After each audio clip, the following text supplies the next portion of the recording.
परमेश्वर के अति महान और मधुर समर्थकारी नाम में आप सभी का मैं स्वागत करता हूं। आज हम सभी इस अनलॉक में इस अगस्त के महीने 23 तारीख 2020 में पेंटिकॉस्ट के पश्चात का 12वां रविवार मनाते हैं। पेंटिकॉस्ट पर्व के 12वां रविवार को हम मनाते हैं। हमारे मनन और चिंतन का जो विषय है वो ये है कि शुभ समाचार की सफलता इस बात पर निर्भर करती है कि उसको किस प्रकार ग्रहण किया गया। सुसमाचार की सफलता इस बात पर निर्भर करती है कि उसको किस प्रकार ग्रहण किया गया। The fruitfulness of the gospel depends on how it is received.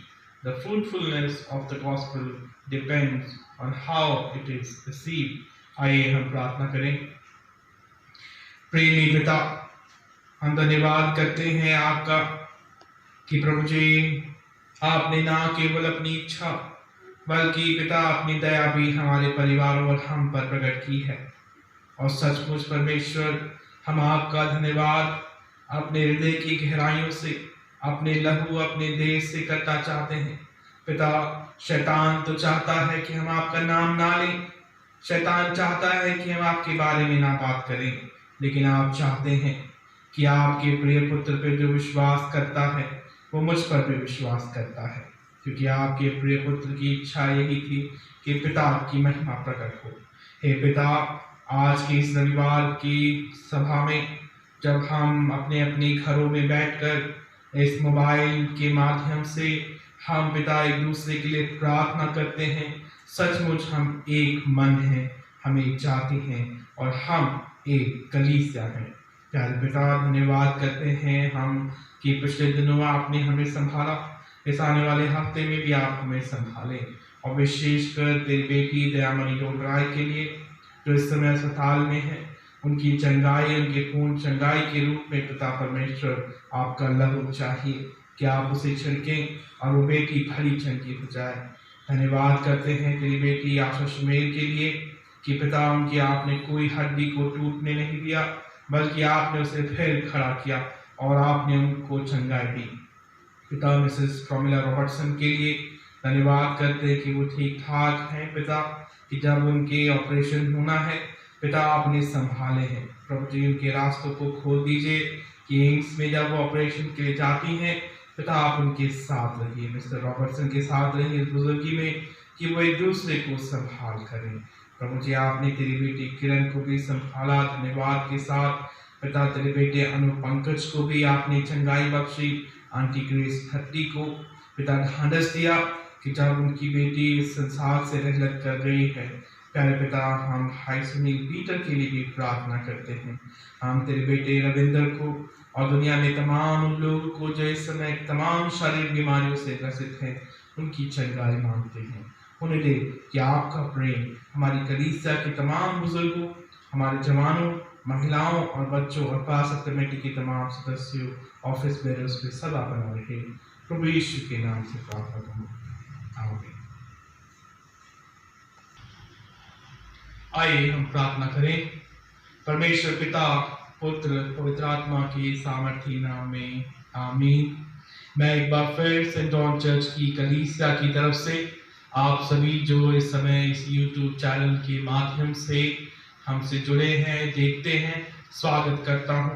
मैं धन्यवाद करता हूं आप सभी का कि बड़ी ही धैर्य के साथ आप इस वर्शिप का, आप इस सुसमाचार के प्रवचन का हिस्सा बनते हैं।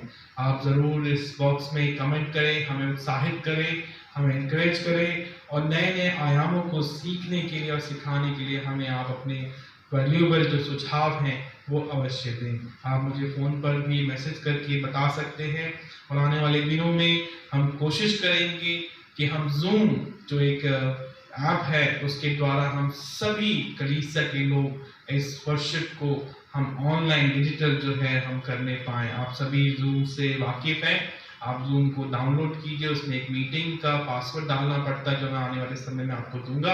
आप उसको करके हम एक साथ एक समय पर लाइव होकर हम इस सभा को सुसमाचार को और परमेश्वर की इबादत को करते हैं। जब तक हमारे ये भवन जो हैं सरकारी तौर पर जो नियम है उनके हिसाब से खुलते नहीं हैं, तब तक हम इसी तरह वर्चुअली इस प्रार्थना और इस सुसमाचार के प्रवचन को करते रहेंगे। आज हमारे मनन और चिंतन का जो विषय है वो इस प्रकार से है कि सुसमाचार की सफलता इस बात पर निर्भर करती है कि उसको किस प्रकार ग्रहण किया गया है। सुसमाचार की सफलता इस बात पर निर्भर करती है कि उसको किस प्रकार ग्रहण किया जाता है। ये बहुत ही सरल है हमारे और आपके जीवन में इस बात को जानने के लिए कि हम जितनी मेहनत करते हैं उतने ही हम उसका प्रतिफल पाते हैं, और जितनी मेहनत नहीं करते हैं हम उसका प्रतिफल नहीं पा सकते हैं। इसी संदर्भ को समझाने के लिए प्रभु यीशु ने इस पैराबल को, इस दृष्टांत को समझाने की अपनी भाषा में कोशिश की। और बहुत ही उत्तम बात जो मैं और आप कई हजार सालों से अपने अपने कलीसियाओं में अपने बुजुर्गों से इस सरमन को सुनते आए हैं कि कैसे एक बीज बोने वाले का दृष्टांत मैं और आप जानते हैं। हम सभी इससे बहुत खूबसूरती से वाकिफ हैं कि यहाँ पर इसका बिगिनिंग क्या है, इसका अंत क्या है। लेकिन आज 2020 में ये जब हमारे सामने परोसा गया है, हम इसे किस प्रकार ग्रहण करते हैं। सबसे बड़ी बात जो मुझे और आज आपको चर्च ने सिखाई है, हमने कितना सीखी है। हालेलुया। चर्च एक टीचिंग फैकल्टी के रूप में, चर्च एक प्रीचिंग के रूप में, चर्च और एक हीलिंग मेथड के रूप में काम करता है, क्योंकि चर्च ही प्रभु यीशु की कलीसिया है। अजीजों, यहाँ पर टीचिंग दी जाती है, यहाँ पर प्रचार किया जाता है, और यहाँ पर जब मैं और आप परेशानियों में अपने शारीरिक रूप से होते हैं, हीलिंग भी की जाती है। लेकिन उस बात पर निर्भर करती है, हीलिंग भी, प्रीचिंग भी और टीचिंग भी, कि सामने वाला, वो श्रोता, वो ग्रहण करने वाला उस बातों को कितनी गहराई से लेता है। हम आज अपने घरों में ये देखते हैं कि हमारे मेन लाइन चर्चेस में चंगाई नहीं होती, और हम यूट्यूब चैनल्स में देखते हैं कि वहां बड़ी भीड़ के बीच में चंगाई होती है। क्या कारण है? अजीजों, वचन छोटा या बड़ा नहीं है, प्रचारक छोटा या बड़ा नहीं है, हमारे मन उसको ग्रहण करने के छोटे या बड़े बन जाते हैं। हालेलुया। हम उस विश्वासी के विश्वास को देखते हैं कि वो हर एक छोटी चीज के लिए प्रार्थना करता है, सुबह उठते प्रार्थना करता है, वचन की भूख उसके लिए होती है, वो प्रार्थना करता है, उसे खाता है, बाहर निकलने के लिए प्रार्थना करता है, कोई काम शुरू करने से पहले प्रार्थना करता है, और अपने जीवन, अपने उस दिन को खत्म करने से पहले, बिस्तर पे जाने से पहले प्रार्थना करता है, विश्वास करता है कि यीशु मसीह के पवित्र नाम से वो चीज हो गई है। हालेलुया। वो केवल और केवल प्रॉस्पेरिटी की बात नहीं करता है कि हाय मैंने दुआ में ये मांगा और मुझे मिल गया, मेरे पास टीवी नहीं था, मुझे टीवी के लिए दुआ करी, मेरे घर में टीवी। ऐसी दुआएं नहीं, वो परमेश्वर की मर्जी की दुआ करता है। हालेलुया। वो परमेश्वर की इच्छा को जानने की दुआ करते हैं, वो परमेश्वर की इच्छा को पूरी करने के लिए तन मन और धन से। हालेलुया। आज हमारे तन हमसे दूर हैं, हम अपने अपने तनों को देख नहीं पा रहे, एक अलग हैं।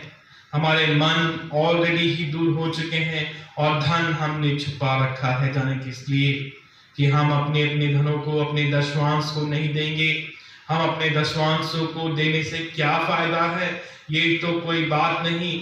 आज अजीजों, दशवांश की चोरी ने, माफ कीजिएगा, मुझे और आपको कंगाल बना दिया है। हालेलुया। परमेश्वर इस बात का गवाह है। आप प्रैक्टिकली जब प्रार्थना करते हैं और आप आंसू और गिड़गिड़ाकर दुख बोझ के साथ प्रार्थना करते हैं, वो बातें जो आप परमेश्वर में एकांत में करते हैं, परमेश्वर सुनते हैं।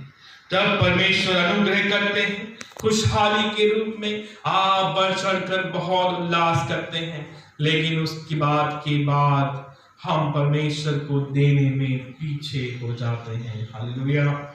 मुझे और आपको परमेश्वर को संपूर्ण रीति से ग्रहण करना है अजीजों। इस बात के लिए नहीं कि परमेश्वर सिर्फ एक ऐसा कुआं है जहां से सिर्फ निकलना है या हमारे को सिर्फ पाना है, हमें परमेश्वर को देना भी है अजीजों। जब तक मेरे और आपके प्राण इस शरीर में, इस संसार में हैं, परमेश्वर हमें गिरने नहीं देता है। परमेश्वर हमें उठाता है, उकाब की पंछी की तरह अपनी पीठ पे उड़ा कर ले जाता है।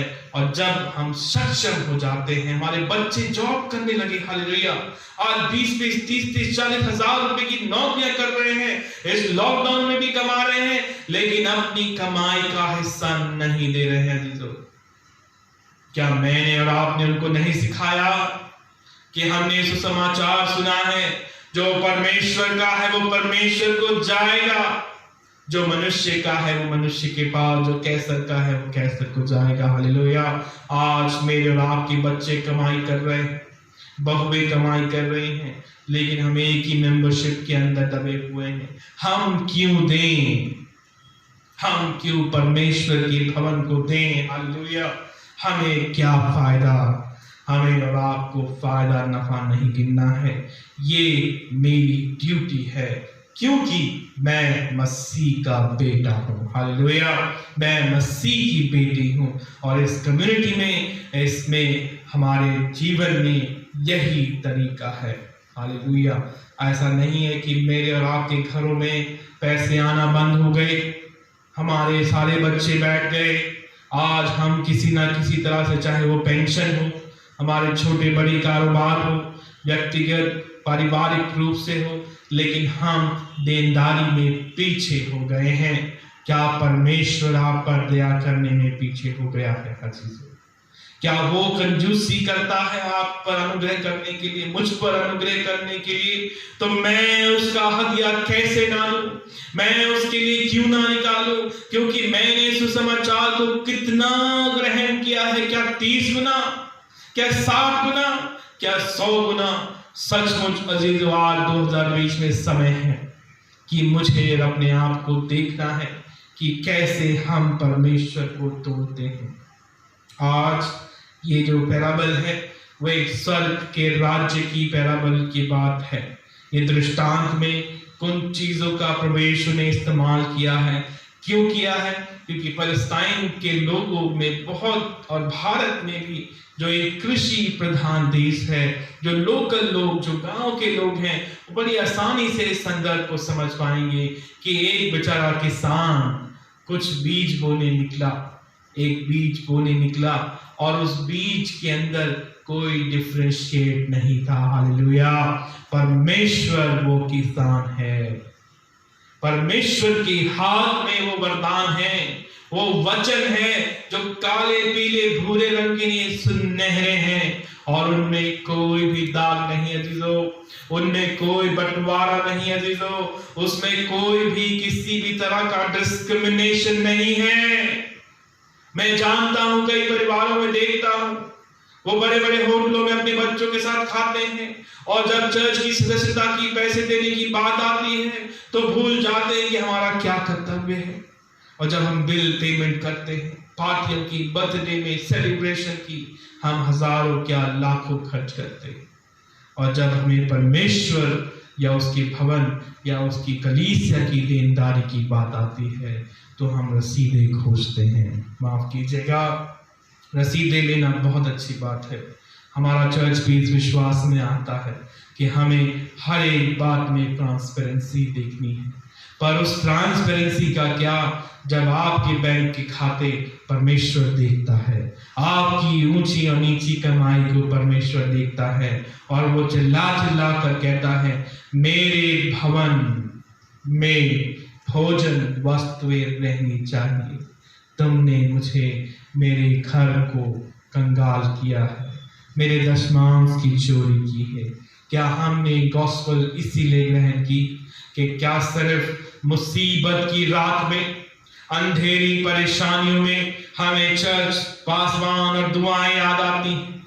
जब हमारी नौकरियां लगती हैं, जब हमारे अच्छे काम बनते हैं, हम क्यों धन्यवाद देने परमेश्वर के आंगन में नहीं आते?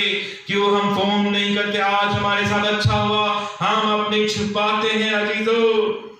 परमेश्वर से कुछ चीज छुपा नहीं, वो मन को जांचता है, वो हर एक बात को जांचता है, आप और मुझे भी जांचता है।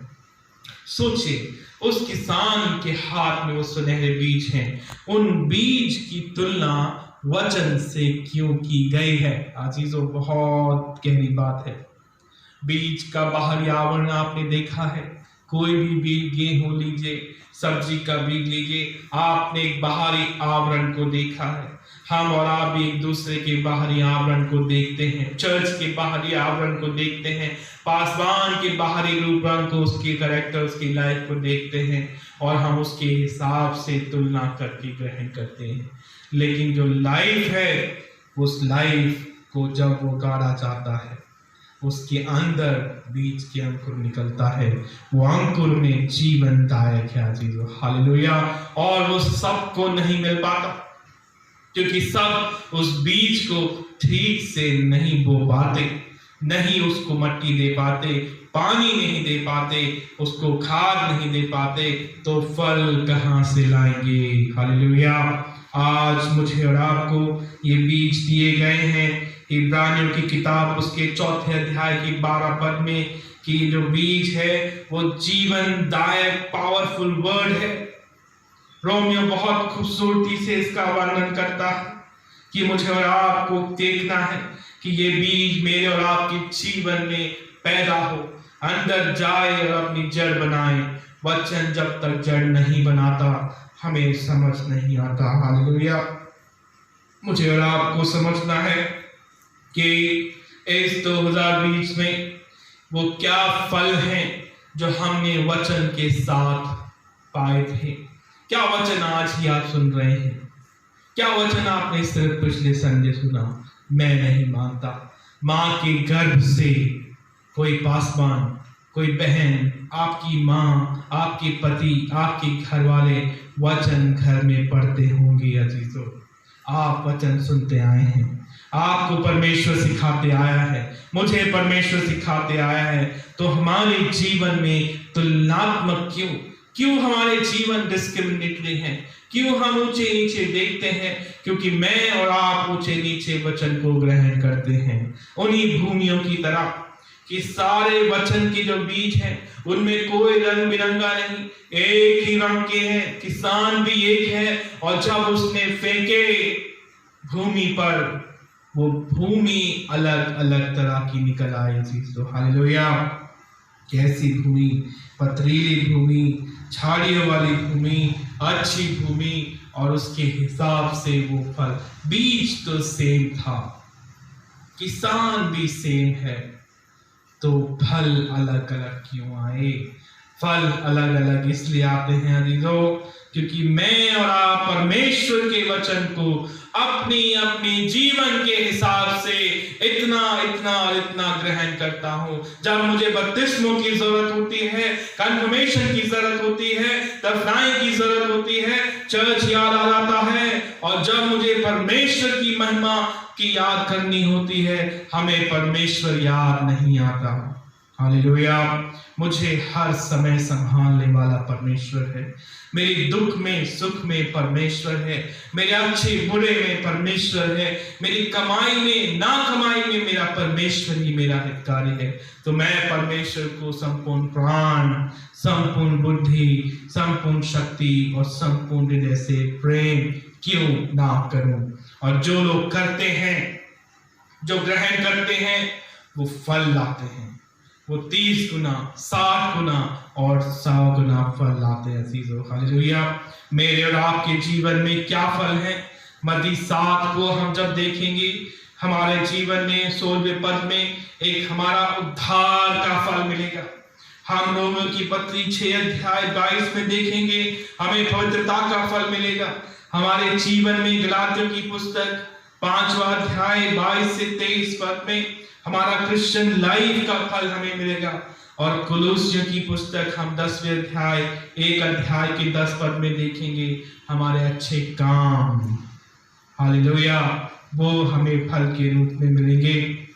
हमारी जो आत्मा है, जो जीतने के लिए दूसरों के हृदय से, वो रोमियो की पत्री 1 अध्याय 13 पद में हमें मिलेंगे, we win others to Christ। और हम जब रोमियो को पढ़ें, उसके 15वें अध्याय को वहां पाते हैं कि हम कैसे शेयरिंग करते हैं। अजीजों, मुझे और आज आपको समझना है कि ये बीज क्या है। वो बीज परमेश्वर का समान वचन है, एक मानता का समान है, संपूर्ण रीति से वो एक ही है। वो अलग अलग जातियों में, अलग धर्मों के हिसाब से नहीं दिया गया। परमेश्वर एक वचन को देता है, लेकिन मैं और आप उसे कितनी इज्जत देते हैं वो हमारे संडे वर्शिप से पता चल जाता है अजीजों, कि हम जरूर सुनते हैं या नहीं सुनते। आज यहाँ पर वो बीज कौन है? परमेश्वर का वचन है। वो किसान कौन है? वो परमेश्वर खुद है। वो धूप क्या है? यहाँ पर वो धूप है, जो सन धूप हुई, वो एक परसिक्यूशन है। वो क्या परसिक्यूशन है? मेरे और आपके विश्वास की परख अजीजों। मुसीबतें, बीमारियां, तकलीफ, खालीपन, ये तमाम वो मुसीबतें हैं जो मेरे और आपके विश्वास की परख के लिए दी जाती हैं। क्या मैं और आप परमेश्वर को छोड़ देते हैं? क्या जब हम खुशहाली में धन्यवाद करते हैं, हमें दुख में भी उतना ही धन्यवाद अपने ईश्वर को करते जाना है अजीजों, कि मैं और मेरा परमेश्वर हमेशा एक बने रहें। इस पृथ्वी पर मैं और मेरा परमेश्वर एक बने रहें। हम परमेश्वर को कहाँ ढूंढें? आज तो बादे साहब चर्च बंद है, हम परमेश्वर को कहाँ खोजें? परमेश्वर आपके घर में रहते हैं, आपके भीतर रहते हैं, आपके वचन में रहते हैं। आप खोजिए आंख बंद कर कर। मैं कई बार ऐसे टेस्ट देखता हूं, तब किसी व्यक्ति से गड़बड़ियों की बात चलती है सिंपल भाषा में, चलिए आप 5 बाइबल की वर्स बताइए, और वो बहुत सारी कंफ्यूजन्स में निकलने का चाहते हैं, लेकिन क्या होता है, सिंपल 5 बाइबल की वचन भी याद नहीं है अजीजों। यही कारण है कि मैं आप फल नहीं ला रहे, क्योंकि वचन हमारे अंदर वो बीज है जो फल लाएगा, और वचन को ही शैतान ने हमारे जीवन से हटा दिया। टेलीविजन ने, हमारे घर के कलेश ने, क्या खाएंगे, क्या पिएंगे, कैसे बनाएंगे, कैसे रोएंगे, कैसे हंसेंगे, हमारे जीवन के वचन को चुरा ले गया है। मेरे और आपके जीवन में वचन की कमजोरियां ही हमारे अविश्वास का कारण बनती है, और हम इधर उधर ताकते हैं। हम भूल जाते हैं कि परमेश्वर हमारे साथ है। हम भूल जाते हैं कि हमारा इमानुएल हमारे साथ है। हम भूल जाते हैं कि यहोवा मेरा चरवाहा है, मुझे कुछ घटी ना होगी। और ये बात सिर्फ ऐसे ही नहीं बोली गई है। इन 6 महीनों में आपने देख लिया है, आपने जांच लिया है कि मेरे और आपका परमेश्वर हमें भूखा, नंगा और बिलखता नहीं छोड़ता। कई लोगों ने छोड़ दिया हमें, हमारे पड़ोसियों ने, हमारे रिश्तेदारों ने, हमारे घर वालों ने, लेकिन हमारे परमेश्वर ने हमें नहीं छोड़ा। तो आज कैसे छोड़ेगा? हालेलुया। लेकिन आपकी मिट्टी के शरीर को याद रखिए, इन मिट्टी में मिल जाना है।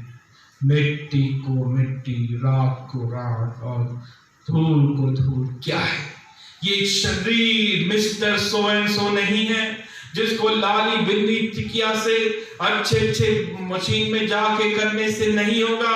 ये मिट्टी है, और इस शरीर को मिट्टी में मिलना है, और वहां बीज नहीं बोया है। केवल 2.3% लोग हैं इंडिया में अभी तक। कई लोग के पास वचन नहीं पहुंचा है, वचन की भूख नहीं पहुंची है, क्योंकि जिनके पास है उनको और दिया जाएगा, जिनके पास नहीं है उनसे वो भी ले लिया जाएगा। हम कहते हैं हमारे पास देने के लिए नहीं है, हमारे पास दुआ करने के लिए किसी के नाम नहीं है, हमारे पास मकसद नहीं है जीवन का, हम क्यों जिए, हम क्या करें। आपके पास वचन है, वचन की भूख आपका एम है, उद्धारक परमेश्वर से मिलना आपकी लक्ष्य है। आप उसे खोजिए, वो मिलेंगे। हालेलुया। मुझे और आपको बड़ी ही तन्मयता से, बड़ी सिंसेरिटी के साथ उस ईश्वर को खोजना है जो मेरे और आपके बीच में सहायक के रूप में मिलता है। अजीजों, हम इधर उधर की बातों में वचन को गायब कर देते हैं। हम टेलीफोनों की कन्वर्सेशनों में, हम दुनिया की दिगोसलों में, हम तरह तरह की बर्तावों में वचन को खो देते हैं और वो भूमि बन जाते हैं जो मिट्टी है। क्या वो अच्छी मिट्टी नहीं जो परमेश्वर के संतों की संगति में रहेंगे, जो एक बपतिस्मे को मानते हैं, वो एक कलीसिया को मानते हैं और अपने ईश्वर को ईश्वर मानते हैं और अपने पवित्र शास्त्र को परमेश्वर का आदि वचन, जीवित वचन मानते हैं। अजीजों, इन 6 महीनों में हमने बाइबल स्टडी करी नहीं करी, हमने पाठ पढ़े नहीं पढ़े, इसका लेखा मैं कौन होता हूं लेने वाला। इसका लेखा मेरी आत्मा जो मुझे कचोलती है कि मैं परमेश्वर के खिलाफ हो गया, मैं परमेश्वर के जीवन से उल्टा जीवन जी रहा हूं। आज मुझे परमेश्वर ने उल्टा क्यों करा? क्योंकि मैंने परमेश्वर के वचन को पीछे कर दिया। जीजो, आज मेरा जीवन परमेश्वर को फर्स्ट देने वाला था, मुझे परमेश्वर को पुकारना था और मैं परमेश्वर को भूल गया और इधर उधर पतरस की भांति ताकता हूं कि जब नाव पे परमेश्वर के यीशु को देखा और जब बुलाया परमेश्वर का पुत्र और वो चेला, और जब तक यीशु को देखता रहा वो नहीं डूबा, और जब इधर उधर ताकने लगा तो डूबने लगा। अजीजों, वचन से हटे दुर्घटना घटी। हम ये बात पढ़ते हैं जब जब हम यात्रा करते हैं कि सड़क के आप पे आपकी नजर हटी तो दुर्घटना घटी। वचन से अगर नजर हटी तो सचमुच दुर्घटना घट सकती है। अजीजों, शैतान 40 दिन 40 रात के बाद खड़ा हो गया। क्या मेरे और आपके सामने नहीं हो सकता? जब वो यीशु के सामने खड़ा हो सकता है तो मेरे और आपके सामने कई बार खड़ा हुआ होगा और कई बार उसने कहा होगा ये कर, वो कर, ये ना कर, और हम देखते रह गए और अच्छा हम कर लेते हैं। अजीजों, हम प्रभु यीशु की तरह वचन नहीं बोल पाए क्योंकि हम तो सिरहाने मोबाइलों को लेके जेबों में और मोबाइलों की तरह बाइबलों को दूर रखने लगे। उन्हें पढ़ने का समय नहीं है क्योंकि हम बहुत बिजी हो गए हैं। विश्व की सारी रिस्पॉन्सिबिलिटी हमारे ऊपर है क्योंकि हमें ही चलाना है। क्या चलाना है नहीं पता है, बस चले जा रहे हैं, किससे नहीं पता है। अपनी शांति के लिए भी नहीं, अपने चैन आराम के लिए भी नहीं, अपनी चंगाई के लिए भी नहीं, अपने लोगों की भलाई के लिए भी नहीं चले जा रहे हैं। जीजो, शांति परमेश्वर के पास ही मिलेगी। ऐ बोझ से थके मांदे लोगों, मेरे पास आओ, मैं तुम्हें आराम दूंगा। मेरा जुआ हल्का है। आइए अपने हर एक बोझ को लेके अपने घरों में घुटने लेके प्रार्थना में वचन को पढ़ना सिखाइए, 100 गुना पढ़ना सिखाइए। आपके बच्चे, आपके परपोते, पोतों पोतियों को, नातियों को रोना नहीं, गिड़गिड़ाना नहीं, भीख मांगना नहीं, दोस्तों की चुगलियां करना नहीं, तकलीफ में केवल और केवल यीशु को याद करना सिखाइए। ये वचन को ग्रहण करना है पूर्ण रीति से। हालेलुया। जैसा पेड़ वैसा फल, पिछले हफ्ते हमने सीखा, हमारे बच्चे हमसे सीखते हैं।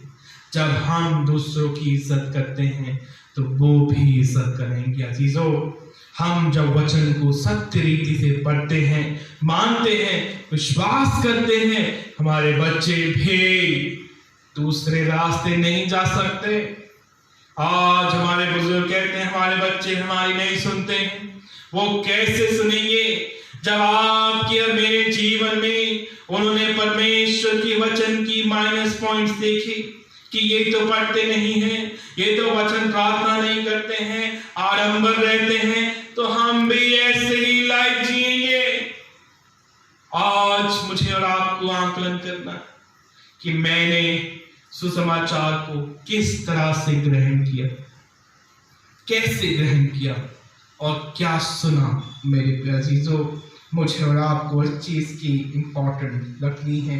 हम क्या सुनते हैं और हम क्या सुनते नहीं, हम कैसे सुनते हैं।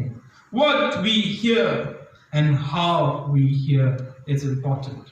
मैं और आप क्या एक केयरलेस हियरर हैं? मैं और आप क्या टेम्पररी हियरर्स हैं? मैं और आप वर्थ माइंडेड हियरर्स हैं, या मैं और आप एक सिंसियर हियरर हैं? क्या हम उसको अंडरस्टैंड करते हैं? क्या हम उसको रिसीव करते हैं? क्या हम उसको रिटेन करते हैं? और उसके बाद क्या हम उसको प्रैक्टिस करते हैं? हालेलुया। बड़ी सिंपल बात है। आप और मुझे स्कूलों में भेजा गया। जो बच्चे आगे बैठते थे उन्होंने बड़ा अच्छा सुना, और वो सुन सुन के घर पे जाकर उसका क्या किया, उन्होंने उसका अध्ययन किया, उसे रिसीव किया, और उसके बाद उसकी प्रैक्टिस की, और प्रैक्टिस के बाद वो तीन हुए। वचन भी इसी तरह का है।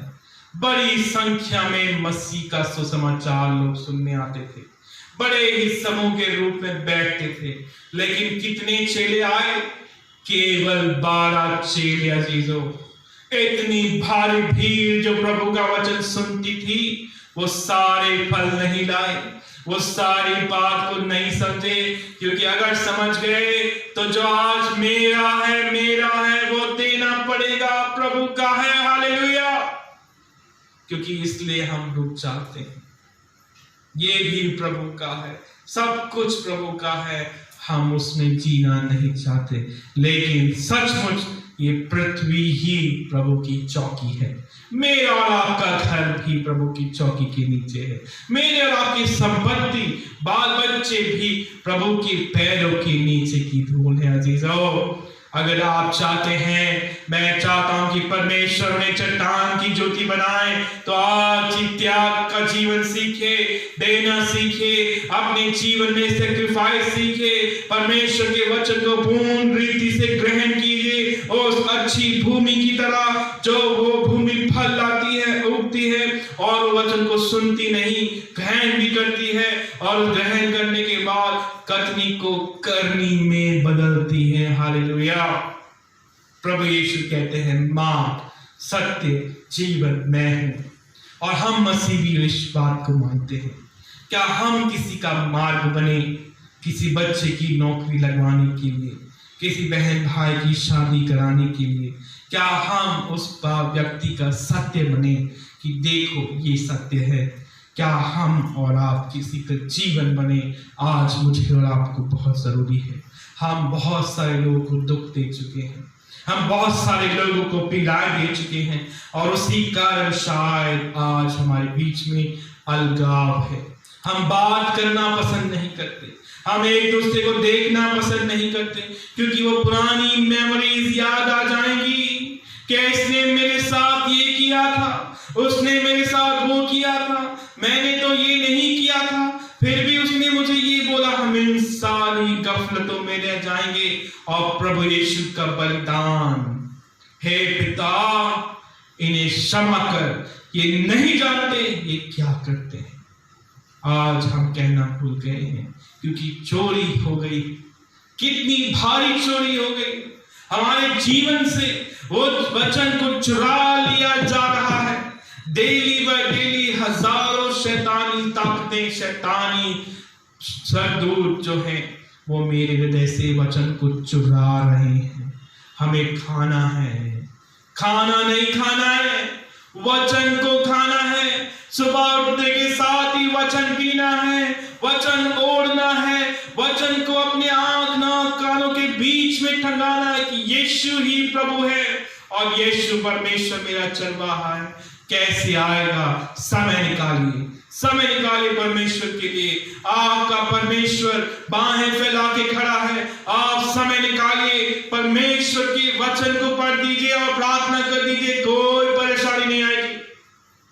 और अगर आई भी, क्योंकि हमारे परमेश्वर की बेटी को आई थी, तो वो इतनी आएगी कि हम संभाल सकते हैं, क्योंकि परमेश्वर का बेटा अपने उस कंधे के साथ हमारे साथ होगा। मेरा जुआलो जो बहुत सहज और हल्का है। प्रभु यीशु ने ये वादा किया कि मैं तुम्हारे संग रहूंगा, और जब मैं जाऊंगा मैं तुम्हें सहायक दूंगा, जो तुम्हारी प्रार्थना को तुम्हारे साथ सुनेगा, ताकि तुम जब एक कोठरी में अकेले होगे, वो सहायक एक मन होकर, एक साथ होकर इस पृथ्वी पे जो मेरे बेटे के नाम से मांगोगे मैं तुम्हें दूंगा। आज ही मांगिए, अपने बच्चों के लिए चंगाई, अपने घरों के लिए चंगाई, अपने रिश्तों के लिए चंगाई, अपने भंडार जो खाली हो रहे हैं उनके लिए चंगाई, अपने नौकरियों के लिए यीशु मसीह देंगे अपने नाम में। हालेलुया। हमारा विश्वास है हम जीतेंगे और आगे बढ़ेंगे। उद्धार हमारा साथ है। हमारे परमेश्वर ने ऐसे ही बलिदान नहीं दिया, लेकिन आज उस अब्राहम की तरह, उस मूसा इसहाक की तरह, उस नूह की तरह हमें और आपको परीक्षा को पास करना है। अजीजों, मुझे और आपको पास होना है एक अच्छा श्रोता बनकर, उस भूमि को बनकर जिसमें फल आए 30 गुना, 60 गुना और 100 गुना वो ऐसे फल आए, ताकि मैं और आप भी जिनके कान हैं वो सुन ले। हालेलुया। ताकि सभी लोग उस वचन को ग्रहण करें। मुझे और आपको समझना है कि वो भूमि जो पहले थी, जो कि उस भूमि का नाम दिया गया जो रास्ते के ऊपर गिर गए, वो बीज वो कैसे हैं। उन्होंने राज्य को सुना, तो उन्होंने अंडरस्टैंड करने की भी कोशिश की, लेकिन हृदय बड़ा पत्थर बन गया। अरे ये प्रचार करता है, ये ऐसे बोलता है, ये ऐसे कहता है, इससे अच्छा तो हम वहां सुनते हैं। हमारे मन की कठोरता से हम कोमल प्रचार को भी खत्म कर देते हैं। अजीजों, हालेलुया। प्रचारक बड़े और छोटे नहीं हो सकते, वचन एक है। ग्रहण करने वाले बड़े और छोटे हो सकते हैं, क्योंकि परमेश्वर का आत्मा बराबरी से 3000 लोगों पे, यीशु के ऊपर, मेरे और आपके बपतिस्मे में, कन्फर्मेशन में, ऑर्डिनेशन में आपके साथ समान रूप से उतरा है। याजकों का समूह है मैं और आप, हम सभी महायाजक हैं, और हम सबको वेदी पे अपने आप को सलीब पर चढ़ाना है। दूसरों के पापों के बोझ को लेकर उस महायाजक मल्कीशेदेक रीति से, उस महायाजक की तरह, उस यीशु की तरह जब मुझे और आपको भी टंगा जाएगा, तो हम कहें, हे पिता इन्हें माफ कर, ये नहीं जानते ये क्या करते। इसीलिए प्रचार सुनना बहुत जरूरी है। आप टेप रिकॉर्डों में, वीडियो में किसी का भी प्रचार जरूर लगाएं, बैठिए, ताकि सुनने से आपके अंतर मन में उन श्रोताओं को, उन लोगों को सुन जो पढ़ नहीं सकते, देख नहीं सकते, लेकिन वचन सुनना बहुत इंपॉर्टेंट है। और वो पक्षी, वो कौन पक्षी है?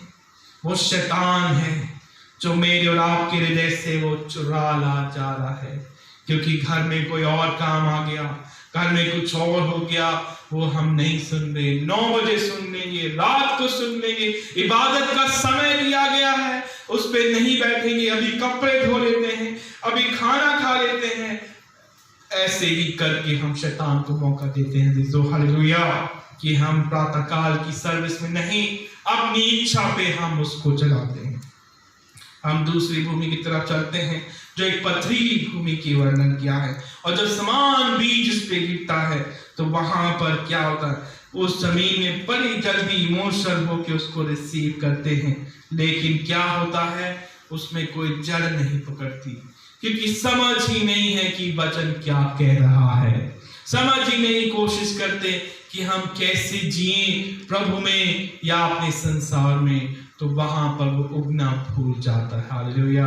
और उसको ना मिट्टी मिलती है, ना पानी मिलता है, और वो बीज वहां खत्म हो जाता है।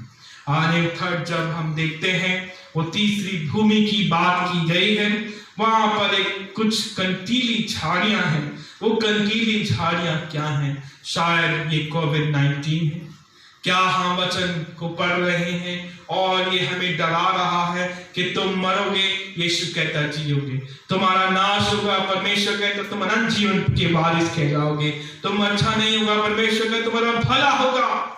और इन कंटीली झाड़ियों में मुझे और आपको तसल्ली देनी है, अपने आप को, अपने परिवार को, अपने खानदान कुटुंबियों को, कि यीशु का लहू बड़ा है। किसी भी बीमारी से, महामारी से, कर्ज से, लड़ाई से, झगड़े से, दुख से, केवल केवल यीशु का लहू सामर्थ्यकारी है। और ये विश्वास कंटीली झाड़ियों में कुछ लोग नहीं पाते, इसलिए वहां फल नहीं आ पाता जीजो। लेकिन वो भूमि जो अच्छी कहलाई है, उसने वही समान बीज डाला क्या है, जिसने उसको ग्रहण किया, उसको पाया और उसने उसके हिसाब से काम किया। हालेलुया। परमेश्वर की सेवा आपको बुलाती है। परमेश्वर की सेवा आप घर से भी कर सकते हैं। परमेश्वर की सेवा आप किसी भी रीति से, तन से, मन से, धन से, प्रार्थना से, आप किन्हीं भी उपकारों के साथ कर सकते हैं। यही आपका फल है अजीजों। क्या मालूम परमेश्वर यही देखना चाहता है कि मेरे भवन के कपाट तो बंद हैं, क्या मेरे जीवित लोगों के मन भी बंद हो गए कि वो उदारता करना, प्रेम करना, दूसरों के लिए बोझ के साथ प्रार्थना करना भी भूल गए हैं? नहीं, ये सारी पृथ्वी अंगीकार करेगी।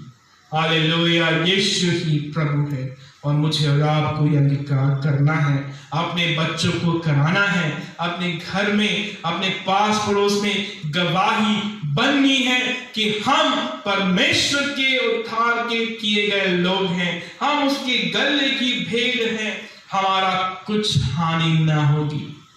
आने दीजिए कितने विपत्ति, आने दीजिए कितनी महामारी, परमेश्वर हमारे लिए खड़ा है, निरंतर खड़ा है। मुझे और आपको भी बिना डरे, डरते हुए खड़े रहना है कि परमेश्वर की जो बाट जोते हैं वो उन्हें प्राप्त करते हैं। हालेलुया। मुझे और आपको आज परमेश्वर को खोजना है, परमेश्वर के लिए वो मिट्टी बनना है जिस मिट्टी को परमेश्वर ने चुना है, जिस मिट्टी में वो अच्छा बीज बोएगा, जिस मिट्टी में सिर्फ सुनना नहीं है बल्कि करना भी है। विश्वास करने से, विश्वास सुनने से बढ़ता है। आइए प्रार्थना करें कि मेरे और आपके जीवन में ये वचन बहुत आयत से काम करे और हम वचन सुने, ग्रहण करें और उस पर चलने वाले हो। आइए प्रार्थना करें। हे पिता, हम आपका धन्यवाद करते हैं कि आपने इस दृष्टांत के द्वारा मेरे और आपके हर एक के जीवन को जो आपके स्वरूप में बनाए गए हैं चुना कि हम आपके श्रोता बने, इस पृथ्वी पे शैतान के साथ सहमति ना करें। शैतान डराता है, आप दया देते हैं। शैतान व्याकुल करता है, आप व्याकुल को शांति देते हैं और आप हमारे परमेश्वर ठहरते हैं। पिता, हमारे तमाम घरों के लिए, सेंट जॉन चर्च की कलीसिया के हर एक परिवार सदस्यों के लिए, बच्चों के लिए, हर एक उस घर के लिए मैं प्रार्थना करता हूँ कि आपका लहू इस समय उन पर छाप लगे, आपका लहू उन पर ढांका जाए। हमारे बुजुर्गों के लिए प्रार्थना करता हूँ प्रभु कि आपने इस महामारी में अब तक संभाल के रखा है, धन्यवाद प्रभु। आगे भी आप संभाल लीजिए प्रभु, हमारे छोटे बच्चों को संभालिए प्यारे पिता, हमारे बीमार जनों को संभाल लीजिए प्रभु जी। और हम एक दिन सचमुच गवाह ठहरे कि ये महामारी इस दुनिया से चली गई और यीशु का लहू जीता है। पिता, हम उस वैक्सीन के लिए प्रार्थना करते हैं जहाँ कहीं भी बनती हैं बिना किसी षड्यंत्र की, पिता उस पर आपका लहू छिड़के जाए पिता और वो मिलने लगे। पिता, हम इस हरियाणा के क्षेत्र में हमारे भारत के प्रधानमंत्री, राष्ट्रपति जी के लिए प्रार्थना करते हैं, हमारे डॉक्टर्स के लिए प्रार्थना करते हैं, हम विशेष प्रार्थना करते हैं हमारे कोरोना वॉरियर्स के लिए, खासकर पिता परमेश्वर तेरे बेटे संजीव बूथ के लिए, सोनिया सुमेर के लिए।